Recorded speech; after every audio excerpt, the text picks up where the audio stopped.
Hi friends, welcome to state analysis. आज हम बात करने वाले हैं मेटल्स के ऊपर, बिकॉज मेटल्स आज की डेट में काफ़ी हॉट टॉपिक बना हुआ है। जब से इस फ्राइडे जिस तरीके से क्रैश आया मेटल्स में, राइट। सो जिन लोगों को पता भी नहीं था वो लोग भी अब इन सब चीज़ों की बात करने लगे हैं, राइट। सो जब तक मेटल चल रहा था, मेटल बुल रन वाले फेज में था, तब तक कोई बात नहीं कर रहा था। लेकिन जैसे ही अचानक से इसमें क्रैश आया, सभी लोग बात करने लगे, है ना। सो ऐसा क्या एग्जैक्टली हो गया, इस तरीके की चीज़ें हो गई। सो जो लोग इन मेटल्स में डील करते हैं, राइट, चाहे आप फिजिकल फॉर्म में कर रहे हो, इवन ईटीएफ में इन्वेस्टमेंट कर रहे हो, या फिर आप डायरेक्ट कमोडिटी में डील्स कर रहे हो, इसके अलावा या आप इन मेटल से जुड़े हुए जो भी स्टॉक्स हैं, राइट, उन स्टॉक्स में आप ट्रेड कर रहे हो, उसको इन्वेस्टमेंट के पर्पज से आप देख रहे हो, राइट। सो फर्दर इनमें क्या दिखता है इस पर्टिकुलर ईयर में, 2026 में। सो हम लोग डिटेल में बात करते हैं, राइट। सो किस तरीके की जियोग्राफिकल चीज़ें हो रही हैं जिसकी वजह से इसकी प्राइस इस तरीके से आपकी सर्च कर रही है। सो इन सारी चीज़ों को लेके हम लोग इस पर्टिकुलर वीडियो में बात करने वाले हैं। सो इस वीडियो में आप बने रहिए, क्योंकि इसमें हम डिटेल में बात करें, इवन हम एंड में सारी चीज़ें देखेंगे, सारे एनालिसिस करेंगे। सो ये कोई नॉर्मल कोई बाई सेल रिकमेंडेशन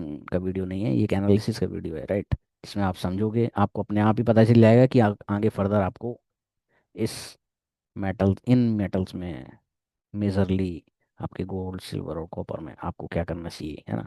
आप एनालिसिस के बेस पे ही खुद ही एनालाइज कर लोगे, राइट, कि आने वाले दिनों में किस तरीके से ये दिखता है, राइट। सो उसके लिए आपको पूरा वीडियो देखना पड़ेगा, राइट, तभी आपको चीज़ें समझ में आएंगी। सो अंत तक बने रहिए इस वीडियो में। सो शुरुआत करते हैं इस video. So why strategic metal in 2026। So ये एक बुलरन फेज है आपके मेटल्स का, ड्यू टू जिसके बहुत सारे फैक्टर्स हैं, राइट। जिसमें आपके मैक्रो इकोनॉमिकल फैक्टर प्लस जो टेक्नोलॉजिकल फोर्सेस हैं वो आपके इंक्लूडेड हैं। उन्होंने इस इन दीज मेटल्स को आपको बहुत ज़्यादा इन्फ्लुएंस करा है, राइट। सो जिसकी वजह से बहुत ज़्यादा डिमांड आपकी all over the world in सारी मेटल्स की बढ़ी है, राइट। सो जितनी भी आपकी इवन चाहे गवर्नमेंट्स हैं वो भी इसमें इंक्लूड्स हैं, राइट। आपके जितने भी स्पेकुलेटर्स हैं, इवन आर्बिट्रेजर्स, राइट। सो सभी इन्वॉल्व हैं इसमें, राइट, जिनकी वजह से ये प्राइस आपका इस तरीके से सर्ज हो रहा है, राइट। और करेक्शन जो आई है उस बारे में भी हम लोग बात करेंगे, राइट। सो अभी आप देखोगे कि गोल्ड में अचानक से इतनी ज़्यादा मूवमेंट हुई, सिल्वर में आपकी इतना ज़्यादा मूवमेंट हुई, राइट। सो गोल्ड भी आपका 5,000 के आसपास क्रॉस कर गया, राइट। सिल्वर भी आपकी 1,000 और उसके आसपास क्रॉस कर गई। वहीं कॉपर की बात करें, कॉपर भी आपका एक नई हाई पे बैठा हुआ है, राइट। सो ये आपका इंटरनेशनल मार्केट इस तरीके से सेम आपके इंडियन मार्केट में भी same as it is same ऐसे ही हो रहा है, राइट। सो हम बात कर लेते हैं अभी जो फर्दर जो क्राइसिस आए हैं उससे related. So the sudden crisis in current generally reset leverage and speculation, right, क्योंकि इतना ज़्यादा स्पेकुलेशन हो रहा है, इतना ज़्यादा आपका जियोग्राफिकल जो आपका रिस्क बढ़ा है उन सारी चीज़ों को लेके, राइट। सो इतना ज़्यादा जब लीवरेज प्रोडक्ट हो जाते हैं तो इस तरीके की स्पेकुलेशन बहुत नॉर्मल सी चीज़ है, right. So creating a clean market environment as a and better long term entry point for disciplined investor, right। जो पोटेंशियल इन्वेस्टर्स हैं, जो आपके लॉन्ग टर्म इन्वेस्टमेंट्स हैं, राइट, उनके लिए इस तरीके की अपॉर्चुनिटी मार्केट देता है, राइट। सो जिस तरीके मार्केट अभी मार्केट आपका दे रहा है, सो दैट कि जितना स्पेकुलेशन इतना ज़्यादा हो रहा है, राइट, धीरे धीरे कम हो जाएगा। रीज़न है वही कि लीवरेज प्रोडक्ट होंगे, उन सबके माल आपके कट जाएंगे, राइट। सो जब माल कटते हैं तो ऑटोमेटिकली और भी चीज़ें हमें या तो स्पाइक दिखाती हैं या फिर आपके और थोड़ा सा डाउन साइड दिखाती हैं, राइट, क्योंकि नंबर ऑफ पोजीशन आपकी स्क्वायर अब लिक्विडेट हो रही होती हैं, राइट। सो लिक्विडेशन की वजह से इस तरीके की चीज़ें आती हैं। सो ये भी एक रीज़न है। प्लस स्ट्रेटजिक अपॉर्चुनिटी, जितने भी लॉन्ग टर्म इन्वेस्टर्स हैं उनके लिए यहाँ पे एक अपॉर्चुनिटी क्रिएट हो जाती है, राइट। इन सारी मेटल्स के पीछे बहुत सारे फंडामेंटल्स हैं जो कि बहुत ही स्ट्रॉन्ग हैं, राइट। सब पे हम लोग बात करेंगे डिटेल में। सो हाइलाइट्स क्या रहने वाले हैं इन सारे में। So it's a structured bull market, right, not cyclical driven by long term forces, multiple year super cycle, right. 2026 एक बिगनिंग फेज है, राइट, इस आपकी सुपर साइकिल की, राइट, खासकर मेटल, राइट। वो हम बात करेंगे ऐसा क्यों, क्या फैक्टर्स हैं, और आने किस तरीके से हमें चीज़ें दिखेंगी उसमें बात करेंगे हम सारा, ठीक है। So ideal entry, post crash positional advantage, right, जितने भी लॉन्ग टर्म इन्वेस्टर हैं उनके लिए एक अपॉर्चुनिटी यहाँ पे दोबारा से मिल गई, है ना। Portfolio diversification, inflation and geographical has, right. So in metals में खासकर जो गोल्ड है, गोल्ड आपका बहुत ही सेफ मेटल है, राइट। सो जो कि किसी भी करेंसी को, किसी भी इकोनॉमी को आपका इन्फ्लेटली हैज करने में हेल्प करता है, राइट, अगेंस्ट डॉलर, राइट। खासकर जैसे इंडिया या चाइना जैसी कंट्रीज है ना, इन कंट्रीज ये लोग क्या करती हैं, हम लोगों ने, इंडिया की बात करूँ तो हम लोग कंटिन्यू गोल्ड का रिजर्व बढ़ाते जा रहे हैं, राइट। सो गोल्ड हम लोग बाई करते जा रहे हैं, इवन चाइना भी कंटिन्यू गोल्ड बाई करता जा रहा है international market, right. So that कि एनी हाउ उन्हें डॉलर के अगेंस्ट, राइट, जो आपका रिस्क है उसको वो कम कर सकें, राइट। डॉलर की जो डिपेंडेंसी है वो दे कम पाए, राइट। तो इस तरीके बहुत सारी कंट्रीज, सिर्फ इंडिया या चाइना ही नहीं कर रही है, बहुत सारी कंट्रीज कर रही हैं, इवन यूएस भी गोल्ड खरीद रहा है, राइट। यूएस के पास सबसे बड़े रिजर्व्स हैं देखा जाए ऑल ओवर द वर्ल्ड, है ना। सो समझेंगे वो सब चीज़ें। सो की इनसाइड क्या है, general correction was a liquidity event, right, जो हमने बात की लिक्विडिटी स्वीप जिस तरीके से होता है वो सारी चीज़ें, है ना।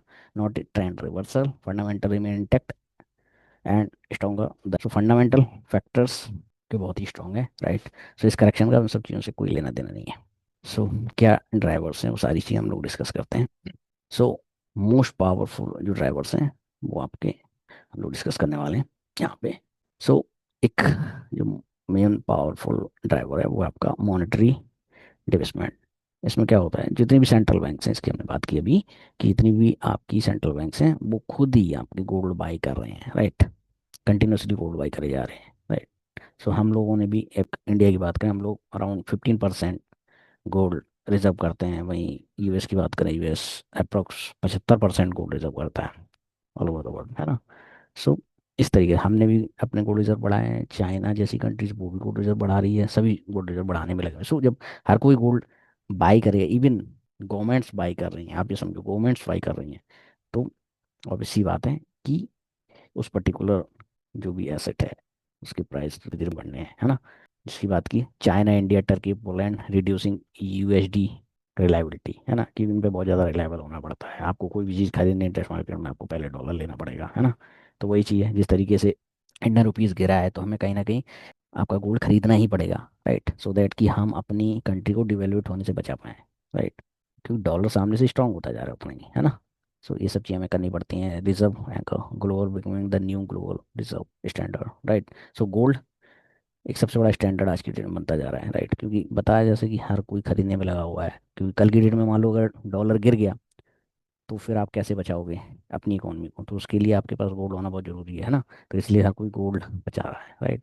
सो जितने भी आपकी कंट्रीज़ हैं, मोस्ट ऑफ द कंट्रीज, जितनी भी आपकी डेवलपिंग कंट्रीज़ हैं खासकर, वो सारी कंट्रीज़ क्या कर रही हैं, डॉलर के अगेंस्ट खड़े होने की कोशिश कर रही हैं, राइट। इवन यूरोप भी अगर देखोगे ना, तो वो लोग भी जिस तरीके से कि अपनी डोमिनेंस पावर ज़्यादा दिखा रहा है हर चीज़ में, आप देख रहे हो डोनाल्ड ट्रम्प जिस तरीके से कमेंटबाजी कर रहे हैं, है ना, टैरिफ उन सब चीज़ों को लेके, तो वो अनसर्टेनिटी पैदा कर देती है, राइट।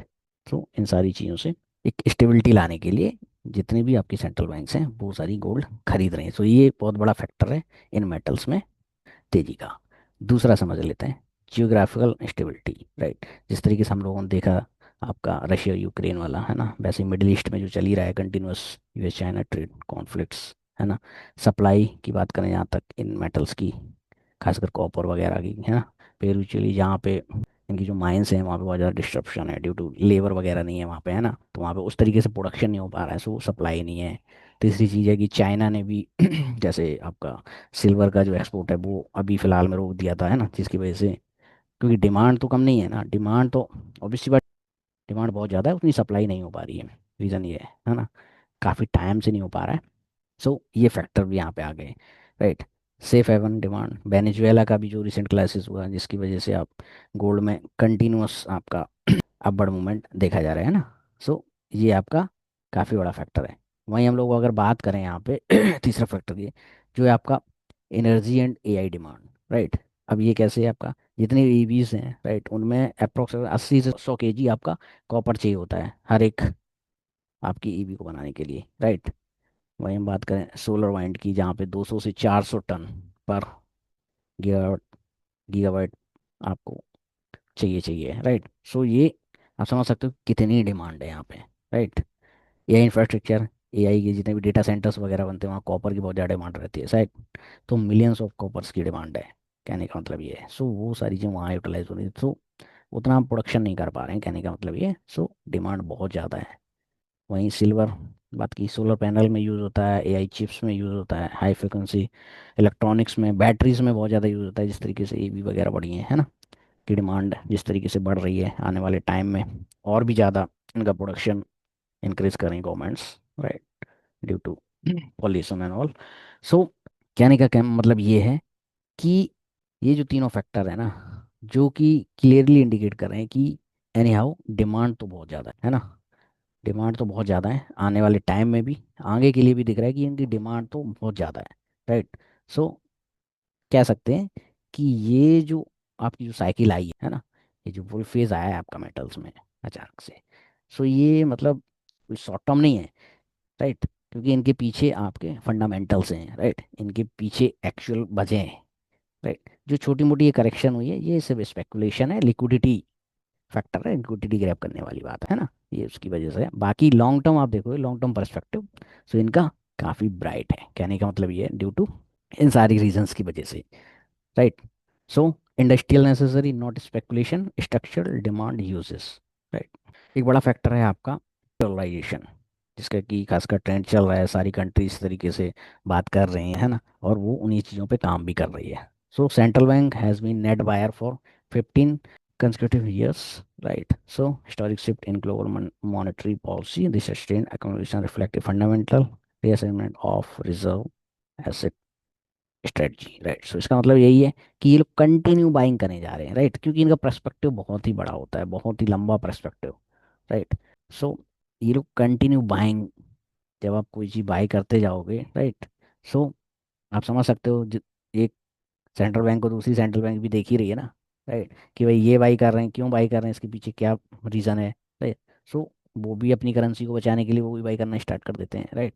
सो अब यहाँ बात है डॉलर की, राइट। सो डॉलर के अंगे जितनी भी कंट्रीज हैं, वो सारी कंट्रीज ये सारी चीज़ें अडॉप्ट कर रही हैं, राइट। सो जिसकी वजह से आपकी एकोमोलेशन ये सारी सेंट्रल बैंक्स करे जा रही हैं। सो स्ट्रेटजिक गोल वही, nations are strategically reducing reliability on US dollar as geographical tension rise, right. जिस तरीके की चीज़ें आपकी चल रही हैं मिडिल ईस्ट में है, जैसे वेनेजुएला में जो रिसेंट में हुआ है ना।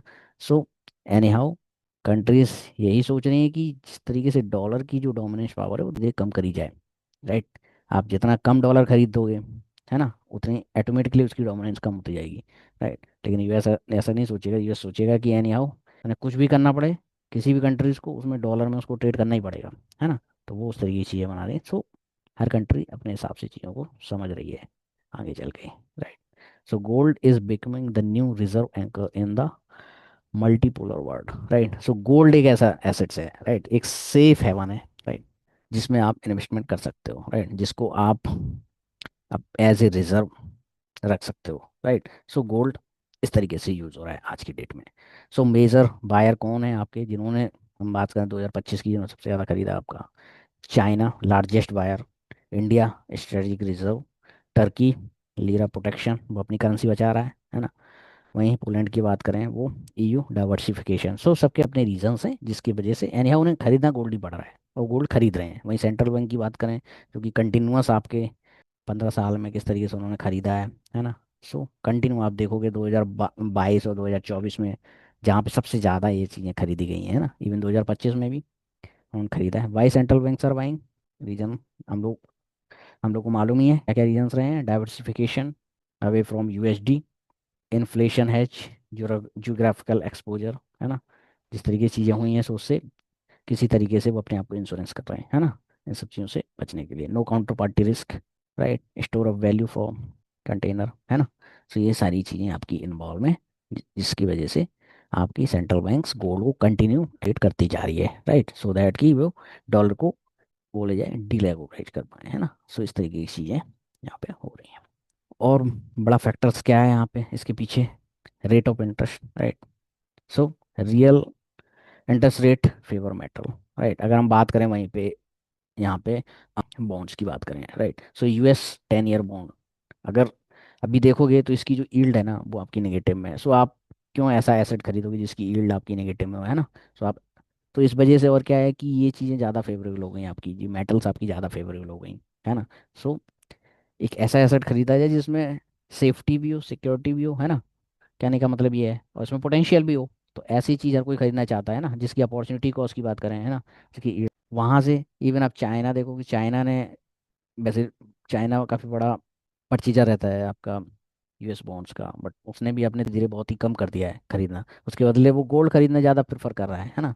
सो ये सारी चीज़ें होती हैं। By negative real rate help metal, no opportunity cost, don't lose purchasing power, metal become relative more attractive, जो कि हो रहा है ना। सो कहेंगे कि हम बॉन्ड्स उतना ज़्यादा नहीं खरीदा जा रहा है, अब लोग मेटल्स वगैरह ज़्यादा खरीद रहे हैं, specially governments, right. Inflation has सबसे बड़ा फैक्टर है, जिस तरीके से हम लोगों ने बात की। Currency divestment, central banks are force to maintain loose monetary policy, है ना। तो उनको अपनी करेंसी को बचाने के लिए ये सब चीज़ें करनी पड़ेंगी, राइट, जिस तरीके से हम लोग कर रहे हैं। So historically negative real rate have preceded major precious metal bull run. तो हम कह सकते हैं कि ये भी एक बड़ा फैक्टर है, जिसकी वजह से इंटरेस्ट रेट की वजह से भी ना, कि हमें ऑटोमेटिकली आपको मेटल्स बाई करने पड़ रहे हैं। अगर हम वही बात करें, एक कंपैरिजन अगर कर रहे हैं, right, interest rate versus gold price, right. So आपने देखा है कि 2021 में जहाँ पे आपका इंटरेस्ट रेट माइनस में चला गया था, वहाँ पे गोल्ड प्राइसेस आपके हाई थे, राइट।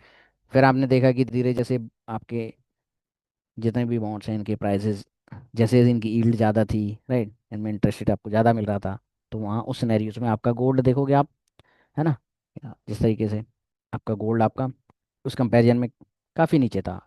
यहाँ पे आपको यील्ड आपका 1.5 की यील्ड दे रहा था, राइट। तो जैसे आप देख रहे हो यील्ड आपकी गिरती जा रही है, वैसे आपका गोल्ड प्राइस देख रहे हो कहाँ जा रहा है ना, 5,000, और आपकी यील्ड माइनस में। रीज़न कि हम अब जो भी कंट्रीज़ हैं वो इसमें पैसा नहीं लगा रही, राइट। आपका इंटरेस्ट रेट जो भी हैं आपके 10 ईयर बॉन्ड्स हैं उनको नहीं खरीद रही, इसकी जगह पे वो खरीद रहे हैं आपके मेटल्स, हाँ, राइट, खासकर आपका जैसे गोल्ड बाई करा जा रहा है। तो आप समझ सकते हो कि ये आपका कितना ज़्यादा हाई डिमांड जोन है ना। सो आपके मेटल्स, ये भी एक सबसे बड़ा फैक्टर है यहाँ पे। सो रिस्क फैक्टर समझते हैं क्या है, जियोग्राफिकल रिस्क प्रीमियम, राइट। सो हाई रिस्क, अभी आप देख रहे हो कि 2000 में हर जगह कहीं पे ये इस वॉर की बात चल रही है, कहीं इस वॉर की बात करी। सो जियोग्राफिकल आप देखोगे ना, बहुत ज़्यादा अनसर्टेनिटी है, राइट। सो जिसकी वजह से क्या होता है कि इस तरीके की चीज़ें जिनमें इन्वेस्टमेंट करना सेफ होता है, वो थोड़े से प्रीमियम पे हो ही जाती हैं, ऑटोमेटिकली प्रीमियम पे हो जाती हैं, राइट, क्योंकि ड्यू टू द डिमांड हर कोई चाहता है कि ऐसी जगह पैसा लगाया जाए ना, जहाँ पे रिटर्न चाहे ना आए लेकिन सेफ हो। सो मेटल्स काफ़ी सेफ दिखते हैं, इवन इन रिटर्न भी अच्छा दे रहे हैं, सो सेफ हेवन एसेट्स हैं, तो लोग वहाँ पे, because it give insurance against systematic uncertainty, तो ऐसा हो जाता है वहाँ पे, फिर इन्वेस्टमेंट स्टार्ट हो जाते हैं। सो जियोग्राफिकल रिस्क, जैसे कि रशिया यूक्रेन का वॉर चल रहा है, बहुत ज़्यादा इम्पैक्टेड है। Middle east high impacted, US China trade medium impact, Venezuela वाला ये तो ऑलमोस्ट निकल ही गया है ना। So medium impact. सो कह सकते हैं कि जितने भी मेटल्स हैं इन सब की वजह से सप्लाई भी डिस्टर्ब हुई है, जैसे Peru and Chile copper mines वाला इशू है, लेबर डिस्ट्रप्शन, इन्वायरमेंटल प्रोटेस्ट की वजह से वहाँ पे उतना काम नहीं हो पा रहा है माइंस में, सो दैट की ज़्यादा प्रोडक्शन लिया जाए वहाँ पे, खासकर कॉपर के सिनेरियो में, राइट। शिपिंग रूट डिस्ट्रप्शन, बहुत ज़्यादा शिपिंग रूट डिस्टर्ब हुए हैं, खासकर रेड सी एरिया में या स्विस कैनाल रिस्क, है ना, वहाँ पे बहुत सारे आपके जितने भी शिप्स हैं, राइट, सो वहाँ पे कंटेनर फंसे हुए हैं, जिसकी वजह से वो सप्लाई नहीं हो पा रही है ना, उसकी वजह से भी डिमांड सर्ज हो जाती है, उसकी वजह से भी प्राइस फ्लक्चुएट हो जाते हैं। सो वो सारी चीज़ें। सो वेनेजुएला का क्राइसिस है, आपका गोल्ड प्राइस उसकी वजह से एकदम से इम्पेक्टेड हुआ है ना, ये सारी चीज़ें हैं। सो मेटल से हमें इंश्योरेंस मिल जाता है इन सारी चीज़ों के अगेंस्ट, जिससे कि हमने लोग बात की है ना। सो इंडस्ट्रियल डिमांड, बहुत ज़्यादा इंडस्ट्रियल डिमांड है, जो हमने भाई बात की थी, एआई वगैरह की बात की थी, है ना।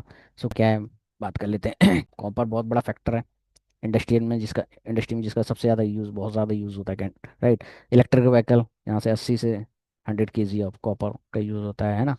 सोलर एंड वाइंड में आपका गीगावाट पावर आपका 200 से लेके 400 टन आपका यूज़ होता है ना, पर गीगावाट कैपेसिटी के हिसाब से, ठीक है। एआई डेटा सेंटर जिसकी बात की आज की डेट में, डेटा सेंटर में बहुत ज़्यादा कॉपर्स का यूज़ हो रहा है ना, ये सारे डेटा सेंटर बने, मिलियंस ऑफ टन्स ऑफ आपका कॉपर की डिमांड है। आप समझ सकते हो कि आने वाले टाइम में किस तरीके से आपका कॉपर दिखता है ना। सिल्वर की बात करें, टेक्नोलॉजी के फेज़ में, राइट, एनर्जी के फेज़ में बहुत ज़्यादा डिमांड है सिल्वर की, अचानक से सिल्वर की फेज़ बढ़ गई, ईवी वगैरह ये सब जैसे आए ना, बहुत ज़्यादा डिमांड बढ़ गई है, राइट। सोलर पैनल में यूज़ है, बैटरीज में यूज़ है ना, ईवी बैटरीज, आपकी AI chips, high frequency electronics, इन सब में बहुत ज़्यादा डिमांड है इसकी, राइट। सो आप देखोगे कंटिन्यू डिमांड आपकी कंटिन्यू बढ़ती जा रही है, राइट। सो एसेट वाइज हम लोग डिस्कस कर लेते हैं। सो क्या दिखता है किस तरीके की है ना। सो हम पहले बात करते हैं गोल्ड की, राइट। सो गोल्ड आपका ऑलमोस्ट ऑलमोस्ट पहुंच चुका है, रीच कर दिया, अचीव भी कर लिया इसने ounce, right. So gold represent 80% monetary demand, आप समझ सकते हो 80% मॉनेटरी डिमांड है ना। Serving as the ultimate store of the value and central bank reserve asset, ठीक है। ऑलमोस्ट हर एक सेंट्रल बैंक को ये रखना ही रखना पड़ेगा, ठीक है। और जितना रखा है उससे और ज़्यादा वो रिजर्व बना रहे हैं, ठीक है। So function central bank reserve asset, currency divestment, has, has सबसे बड़ा फैक्टर है ना, जियोग्राफिकल रिस्क है उससे भी बचने के लिए, पोर्टफोलियो डाइवर्सिफिकेशन भी हो जाता है भाई इससे, है ना। कि भाई अलग करेंसी, नॉर्मली पहले करेंसीज क्या कर, पहले सेंट्रल बैंक्स क्या करती थी, जैसे मान लो हमारा आरबीआई है, दूसरी जो भी है, वो क्या करती थी, डॉलर ज़्यादा बाई करती थी, है ना। अब धीरे डॉलर की जगह क्या बाई करने लगे हम लोग, मेटल्स बाई करने लगे, मेटल में क्या, गोल्ड बाई कर रहे हैं, राइट। सो ये चीज़ है, वहीं हम बात करेंगे कि किस तरीके से जो इंटरनेशनल आपकी जो ब्रोकर हैं या जो एसेट मैनेजर हैं, वो किस तरीके से फर्दर फ्यूचर देख रहे थे। जैसे जेपी मॉर्गन का जो टारगेट था कि भाई 5,000 का, है ना। आपका गोल्डमैन सैच 5 से 6 हज़ार के आसपास देख रहा है, यूबीएस 6,000 प्लस देख रहा है, डॉशे बैंक आपका 6,000 के आसपास, है ना, या से $6,000, है ना। तो इस तरीके से मतलब कहने का ऑन एन एवरेज आपका $5731 के आसपास का ये लोग टारगेट, एवरेज टारगेट लेके बैठे हुए हैं। सो अभी पोटेंशियल है इसमें, है ना, कहने का मतलब ये आने वाले समय में भी अभी इसमें पोटेंशियल है। वहीं हम लोग बात कर लेते हैं सिल्वर की, कि भाई सिल्वर का क्या दिखता है ना। अभी जैसे टोटल 100 ऑन्स डॉलर हम लोगों ने अचीव कर लिया है ना। So silver is unique as both monetary भी है प्लस इंडस्ट्रियल यूज भी है इसका बहुत ज़्यादा, ठीक है। सो ये ज़्यादा एक्सपेंसिव है ना, अपवर्ड पोटेंशियल विद हाई, लेकिन वॉलिटिलिटी बहुत ज़्यादा है गोल्ड से, ड्यू टू इसका बीटा ज़्यादा है, गोल्ड से इसका बीटा है 2। अगर गोल्ड आपका बढ़ेगा मान लो 1%, तो ये आपका 2.5% बढ़ेगा, है ना। तो इस तरीके से समझ लेते हैं। सो काफ़ी वॉलेटाइल है, मतलब रिस्क है, लेकिन प्रॉफिट पोटेंशियल और देखें अपसाइड पोटेंशियल इसमें काफ़ी ज़्यादा है, इवन यहाँ से, है ना। सो अगर हम बात करें स्ट्रक्चर सप्लाई डिफिसिट, इवन 2025 में भी डिफिसिट था इसका, 117 117 मिलियन ऑन्स, है ना। और 2026 की बात करें अभी 300 मिलियन ऑन्स की अभी भी सप्लाई नहीं है, समझ गए ना। सो डिमांड बहुत ज़्यादा है इसकी, ठीक है। सो क्यों, ड्यू टू इंडस्ट्रियल यूज़ बहुत ज़्यादा है इसका, है ना, इंडस्ट्रियल यूज़ बहुत ज़्यादा है, ये रीज़न है सबसे बड़ा सिल्वर के पीछे का फैक्टर, इसलिए इसमें पोटेंशियल ज़्यादा है। So silver offer 2-3x leverage to gold, move with higher volatility, जो हमने बीटा की बात की ना। सो बीटा के बारे में बता बीटा होता क्या है ना एग्जैक्टली, कि अगर कोई एक पर्टिकुलर मान लो आपका कोई इंडेक्स या इंडेक्सिस आपका 1% बढ़ता है, तो उसके अगेंस्ट में जो भी उसका पार्ट, जो भी आप कुछ स्टॉक्स है वो आपका कितना बढ़ता है, अगर एक ही बढ़ता है तो उसका बीटा 1 हो गया, है ना। लेकिन उसके अगेंस्ट आपका इंडेक्स बढ़ रहा है 1% और आपका स्टॉक्स बढ़ रहा है 10%, राइट, तो उसका बीटा आप समझ लो कि कितना है, राइट, 1:10, है ना। सो ऐसे बीटा काम करता है। सो बीटा का एक फैक्टर होता है जिससे हम उस चीज़ को कंपेयर करते हैं, राइट, उससे उसका कोरिलेशन निकालते हैं, राइट। सो यहाँ पे हम गोल्ड, हम लोग सिल्वर को गोल्ड से हम कोरिलेट करते हैं, राइट। सो इसलिए इसका जो बीटा है 2.5, मतलब गोल्ड अगर 1% बढ़ेगा तो ये आपका 2.5% बढ़ेगी, इस तरीके से होते हैं, राइट। सेम ऐसा ही है, अगर गिरेगा 1% तो यहाँ ये 2.5% गिरेगी, तो इस तरीके की चीज़ है। सो हम इसका भी फोरकास्ट समझ लेते हैं कि ये किस तरीके से आपके जो भी ब्रोकर हाउसेस वो किस तरीके से देख रहे हैं आने वाले समय में, राइट। सो जैसे हम लोग बात करते हैं बैंक ऑफ अमेरिका, इनका बहुत ही कंजर्वेटिव थॉट प्रोसेस थी कि भाई ये $50 से लेके 70 तक ही जा सकता है, बट वहाँ से तो काफ़ी ऊपर चला गया, ठीक है। जेपी मॉर्गन 60+, सिटी ग्रुप काफ़ी ज़्यादा एग्रेसिव बुल फेस देख रहा है। सो अभी भी ये सोच रहा है कि 150 तक के टारगेट्स के इंटैक्ट हैं, राइट। सो बहुत सारे और भी हैं, ड्यू टू सप्लाई क्राइसिस की वजह से वो एक्सपेक्ट कर रहे हैं 200 to 3 से, मतलब यहाँ से आपका 200 से 250 गुना, राइट, जो भी रेट चल रहा है। जैसे इंडिया में अगर मान लो अभी आपका रेट 3 लाख चल रहा है, कल गिरने के बाद जो रहा है, तो 3 लाख से आप समझ लो कि कहाँ तक जा सकता है, ठीक है। कि यहाँ से भी डबल, मतलब 6 से 8 लाख के आसपास, इस तरीके की चीज़ें, है ना। सो लेट्स सी, वो तो एक व्यू है कि इस तरीके के ये लोग अनुमान लगा रहे हैं, है ना। बट इंडस्ट्रियल यूज़ देखोगे, सारी चीज़ें देखोगे, तो आने वाले टाइम में पोटेंशियल तो बहुत है इसमें, है ना। सो आगे समझ लेते हैं हम लोग कॉपर के बारे में। सो द ग्रोथ इंजन, आप समझ लो कि भाई कॉपर का जो यूज़ है वो बहुत ही ज़्यादा है। आप इसकी सप्लाई डिफिसिट देखोगे ना, 304K, मतलब इतने टन्स ऑफ शॉर्टेज है, right. Structure under supply driving price higher, है ना। सो इसका यूज़ है बहुत ज़्यादा है, टेक्नोलॉजी बेस ज़्यादा यूज़ है ना। Technological transition, EV, renewable energy, AI infrastructure required massive copper, deployment, है ना, कि वहाँ पे बहुत ज़्यादा इसकी डिमांड है कॉपर की, है ना। सो कॉपर आपका इन सारी चीज़ों में यूज़ होता है ना। उतना हमारे पास प्रोडक्शन नहीं है कॉपर का, राइट, उतनी हमारे पास सप्लाई नहीं है कॉपर की। सो अगर एप्लीकेशन पॉइंट ऑफ व्यू देखोगे तो कंस्ट्रक्शन में, इलेक्ट्रॉनिक्स में, ट्रांसपोर्टेशन में, कंज्यूमर प्रोडक्ट्स में, इंडस्ट्रीज में और बहुत सारी जगह इसका यूज़ है। कहने का मतलब ये है, राइट। सो हमारे पास कॉपर एक बहुत अच्छा मीडियम है, खासकर मेटल्स में, राइट। जैसे सिल्वर और हमारे पास गोल्ड है, ऐसे ही कॉपर भी है, राइट, जिसका हमारे पास बहुत ज़्यादा यूज़ है और उतनी हमारे पास सप्लाई नहीं है। सो समझ सकते हैं कि इसकी डिमांड किस हद तक है ना। सो ग्रोथ आउटलुक अगर आप देखोगे तो बहुत स्ट्रांग है ना। सो कह सकते हैं कि copper is direct bet on future economy. So एक अच्छा इन्वेस्टमेंट ऑब्जेक्टिव यहाँ पे है कॉपर के लिए। अब हम बात कर लेते हैं यहाँ पे tactical allocation, right, gold silver ratio strategy, right. So किस तरीके से काम करता है, कब हमें बाई करना चाहिए, कब हमें नहीं बाई करना चाहिए, है ना। तो किस तरीके से वो हम बात कर लेते हैं। सो नॉर्मली जो गोल्ड सिल्वर का जो रेशियो रहता है ना, हिस्टोरिकल रेंज है जो 52 की रेंज है, राइट। सो अभी जो आपकी चल रही है वो 40 से भी नीचे आ गया था, वहाँ से करेक्ट हो गया, अभी जो चल रहा है 47 के आसपास चल रहा है ना। सो सिग्नल एक्सट्रीम स्पेकुलेशन, मतलब बहुत ज़्यादा स्पेकुलेशन होता है, बहुत ज़्यादा लिक्विडिटी ग्रैबिंग हो रही है ना, बहुत ज़्यादा आपकी लीवरेज पोजीशंस हैं, सब स्क्वायर ऑफ हो रही है ना, सबको लॉस बुक करवा रहे हैं कहीं ना कहीं, ठीक है, सबकी पोजीशन कटवा रहे हैं, ठीक है। सो इस तरीके की चीज़ें, बट अगर हम एक लॉन्ग टर्म इन्वेस्टर्स हैं, ठीक है, हमें समझना है कि भाई हमें कब खरीदना है कब नहीं खरीदना है। सो जब ये इस रेंज में होगा 50 to 80 वाले आपके रेंज में रहेगा, तभी हमें इसको एक बाइंग रेंज है, राइट। सो अभी थोड़े से फर्दर थोड़े से करेक्शन आते हैं, तो वहाँ पे ये रेशियो आपका मैट करेगा और उस सिनेरियो में वहाँ पे एक एंट्री करी जा सकती है। और निकालते कैसे हैं, वही gold versus silver divide by silver, तो जो रेशियो आ जाता है वो रेशियो आपका क्या रेशियो आता है वो आपको देखना पड़ेगा, ठीक है। अगर इस रेंज में आता है जो अभी चल रहा है वो यही है 47.46, राइट। सो अगर हमें 50 और थोड़ा सा गिरेगा तो ये 50 के आसपास आएगा, है ना, इस तरीके से।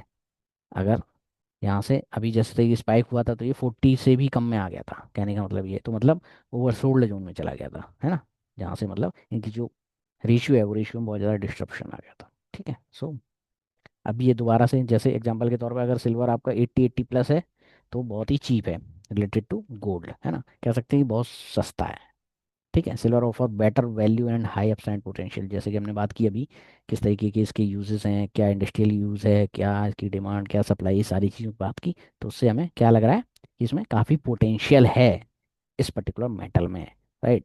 बिलो 50 क्या है, silver extreme related to gold. So कह सकते हैं यहाँ पे gold offer better stability and relative value, कहने का मतलब ये कि उस टाइम में जब ये 50 से नीचे है, तो आपका गोल्ड ज़्यादा बेटर है सिल्वर से, है ना। तो उस टाइम आपको गोल्ड में इन्वेस्टमेंट ज़्यादा अच्छा रहेगा as compare to silver, right. तो जब सब समझ गए होंगे आप रेशियो का मतलब क्या है, कि जब 50 to 80 की रेंज में रहेगा तो सिल्वर पे जाना है, और इस रेंज से आपका कम आ जाए, जैसे 50 से कम आ जाए तो गोल्ड ज़्यादा बेहतर है ना। तो इस तरीके की चीज़ें आपको समझनी पड़ेंगी। ऐसा बहुत बार हुआ है आपका कि जब ये आपका रेशियो ऊपर चला गया है, कम हो गया है, इवन 80 से भी ज़्यादा चला गया है, इवन आपका, बट अभी जो हुआ है इस 40 से भी नीचे आया है, ये अभी 10 साल में पहली बार हुआ है, कहने का मतलब ये है ना। सो किस तरीके का पोर्टफोलियो एलोकेशन होना चाहिए, अगर मान लो सपोज करो अगर मैं एक रिस्क रिस्क को भी इंक्लूड करूँ तो किस तरीके के इन्वेस्टमेंट ऑब्जेक्टिव्स होने चाहिए, सो हम लोग समझते हैं, राइट। अगर मैं एक कंजर्वेटिव इन्वेस्टर हूँ, राइट, सो मुझे क्या करना चाहिए, मुझे केवल मेटल में 5 से 10% ही अपना पोर्टफोलियो एलोकेट करना चाहिए। सो प्राइमरी हमारा फोकस किस चीज़ पर रहेगा, गोल्ड पे रहेगा, राइट। कंजर्वेटिव ज़्यादा गोल्ड ज़्यादा प्रेफर करते हैं, तो उस सिनेरियो हमारा गोल्ड वहाँ पे रहेगा। ऑब्जेक्टिव क्या रहेगा कि wealth preservation and inflation hedge, है ना, और रिस्क लेवल बहुत ही लो रहेगा, राइट, क्योंकि हम गोल्ड प्रेफर कर रहे हैं यहाँ पे और हमारा एलोकेशन भी बहुत कम है। वहीं अगर हम बैलेंस बात करें, अगर मैं मतलब मेटल्स को वेरी बैलेंस आउट करना चाहूँ तो मैं गोल्ड और सिल्वर दोनों को कंबाइन करूंगा, वहाँ पे मेरा एलोकेशन 10 से 15% रहेगा, मतलब 100 रुपीज़ में से 10 से 15 रुपये मैं यहाँ डालूंगा, ठीक है। पोटेंशियल क्या है इसमें, वही growth and down side potential हमारे पास है यहाँ पे ऑब्जेक्टिव में, और मॉडरेट वॉलिटिलिटी हम एक्सपेक्ट कर रहे हैं, जो हमारा रिस्क लेवल है उसके हिसाब से। लेकिन मैं अगर एग्रेसिव इन्वेस्टर हूँ, राइट, अगर मेरा एग्रेसिव पोर्टफोलियो है, तो वो किस तरीके से बनेगा, वो बनेगा कि हम 15 से 20% हम एलोकेट करें, लेकिन उस टाइम हम क्या करेंगे, गोल्ड में नहीं डालेंगे, हम डालेंगे सिल्वर और कॉपर में, राइट, जहाँ पे मुझे ज़्यादा पोटेंशियल ज़्यादा रिटर्न एक्सपेक्टेड है ना, उन एसेट्स में डालूंगा। वो हमारे गोल्ड और कॉपर है इस टाइम। सो राइट, सो उसमें मैक्सिमम ग्रोथ पोटेंशियल है। और बस हाँ, इसमें थोड़ा सा रिस्क ज़्यादा आ जाता है, क्योंकि आप समझ सकते हो कि जिस तरीके से इनका बीटा है प्लस इनमें मूवमेंट जिस तरीके से होती है, राइट। बट पोटेंशियल ज़्यादा है, ग्रोथ पोटेंशियल इसमें ज़्यादा है। सो इनसाइड द मेटल बकेट, उसमें किस तरीके का आपका एक एलोकेशन होना चाहिए, राइट। जैसे में आपका गोल्ड, सिल्वर और copper. So risk return objective के हिसाब से गोल्ड अगर सपोज करो हमारे पास 55% है, 25% सिल्वर होना चाहिए, 15% कॉपर, 5% कैश। अगर इस तरह की सिनेरियो में तो क्या हम समझेंगे उसको कि 50 to 60% है तो हम ज़्यादा stability, low volatility, wealth preservation and portfolio इनका, राइट। लेकिन अगर वहीं पे आपका सिल्वर है 20 से 30%, तो हम उसको क्या देखेंगे, high growth potential, right.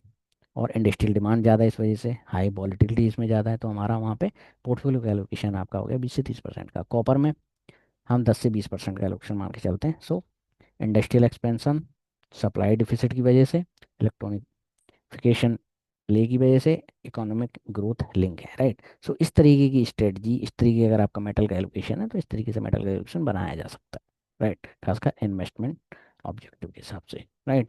So how to invest, implementation options.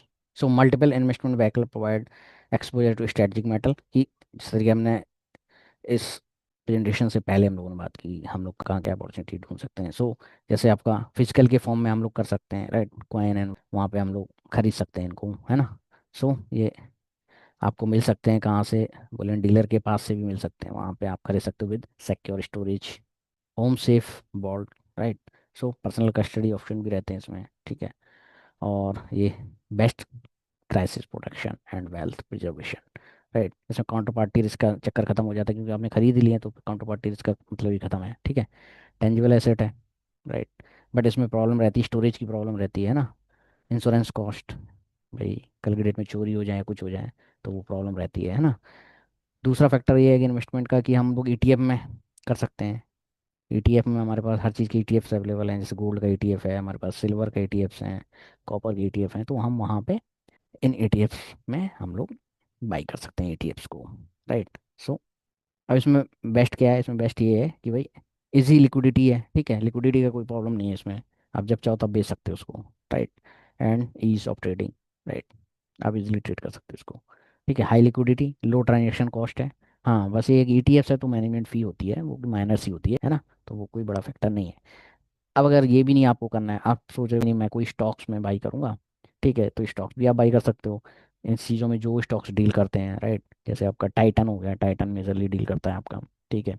और मनापुरम, कल्याण ज्वेलर हो गया, मुथूट फाइनेंस हो गया, ये सारे गोल्ड में डील करते हैं, राइट। कुछ कंपनीज ऐसी हैं जो इनकी सप्लाईज वगैरह में रहती हैं, राजेश एक्सपोर्ट हो गया, गोल्डम इंटरनेशनल, ये सारी कंपनीज इन सब चीज़ों में रहती हैं। तो आप स्टॉक्स भी ले सकते हो, ईटीएफ भी ले सकते हो, फिजिकल भी ले सकते हो, कमोडिटी में डायरेक्ट जाके ट्रेड कर सकते हो, है ना। तो ये सारी चीज़ें, सारे ऑप्शन आपके पास अवेलेबल रहते हैं। डिपेंड ये करना है आपको, जो चीज़ सुटेबल लगती है वो चीज़ आप कर सकते हो, right. Best for leverage exposure to metal price, है ना, वो चीज़ आप कर सकते हो। तो ये आपको लीवरेज देती हैं यहाँ पे काम करने का, है ना।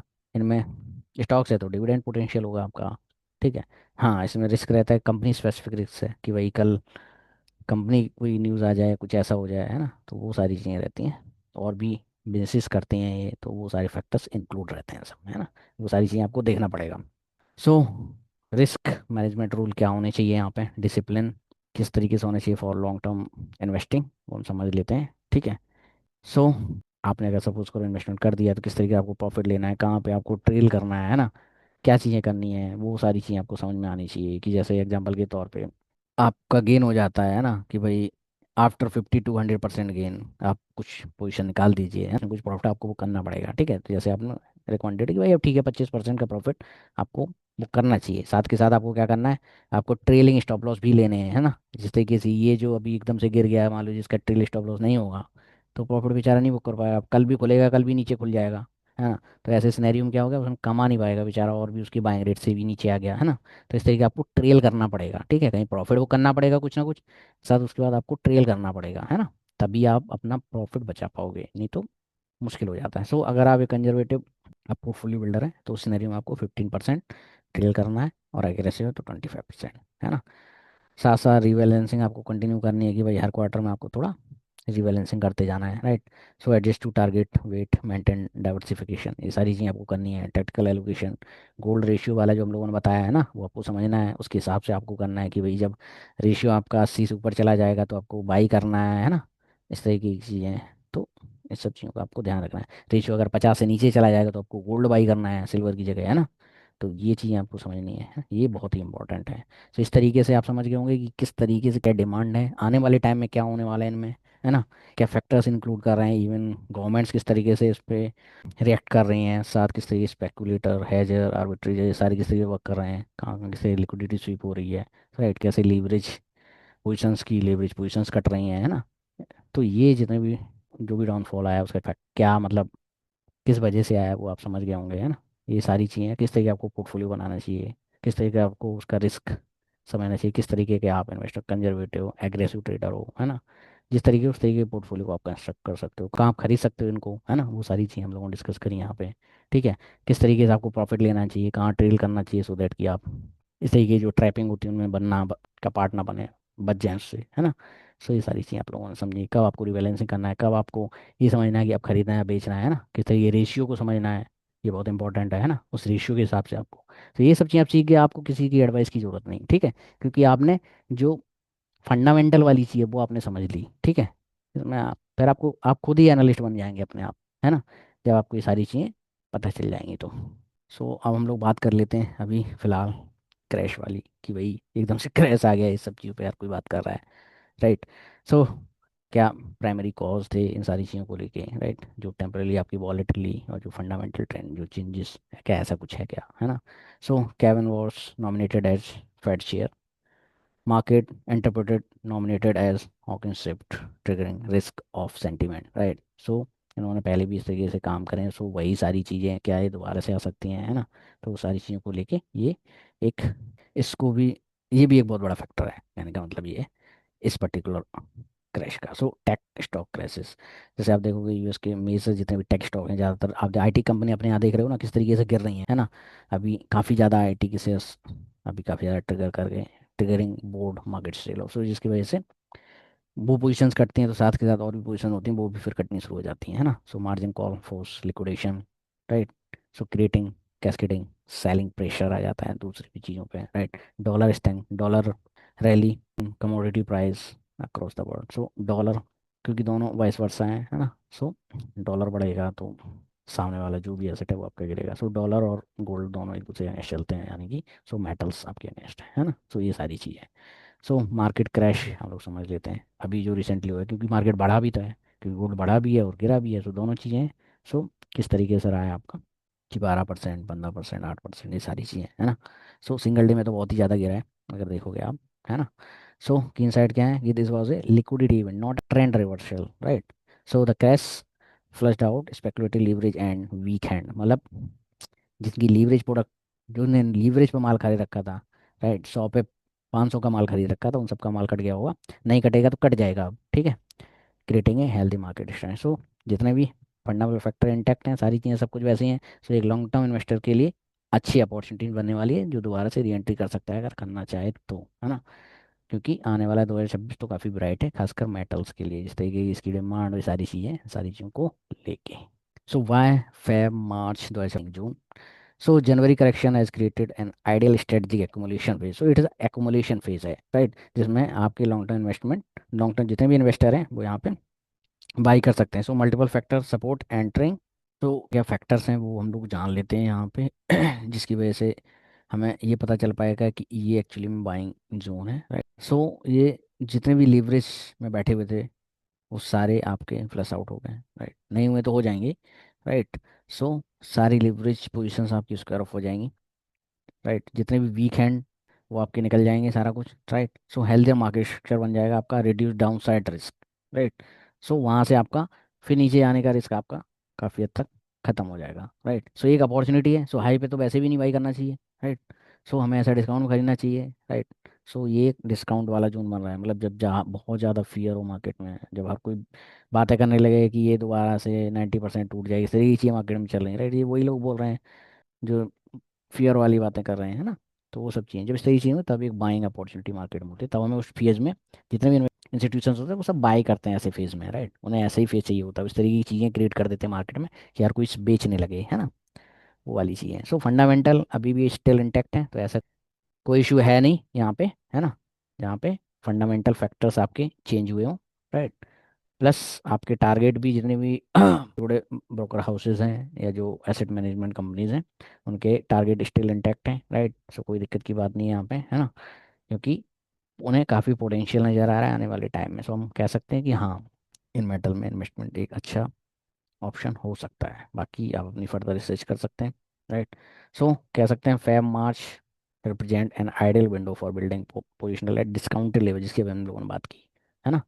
सो फेयर वैल्यू, जो हमें फेयर वैल्यू मिलना चाहिए, सो फेयर वैल्यू वाली बात है। सो इस टाइम फेयर वैल्यू वाला फेज आ गया है दोबारा से, right. So time horizon it's a multi year super cycle, so short term volatility creates entry opportunity. So ये एंट्री अपॉर्चुनिटी दे रहे हैं, जो लेना चाहे वो ले सकता है, कहने का मतलब ये। सो अलग चीज़ें हम लोगों ने डिस्कस करी कहाँ कैसे कर सकते हैं। So all right.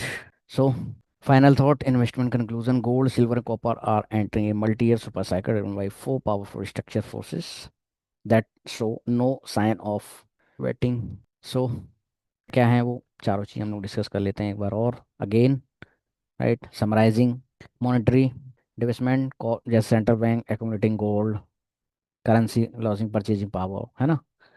दूसरी चीज़ अपनी geopolitical, multiple conflict driven safe haven demand for metals, energy transition, electrification requiring massive copper silver, जिसकी हमने बात की है ना, किस तरीके से डिमांड है इंडस्ट्रीज में, है ना।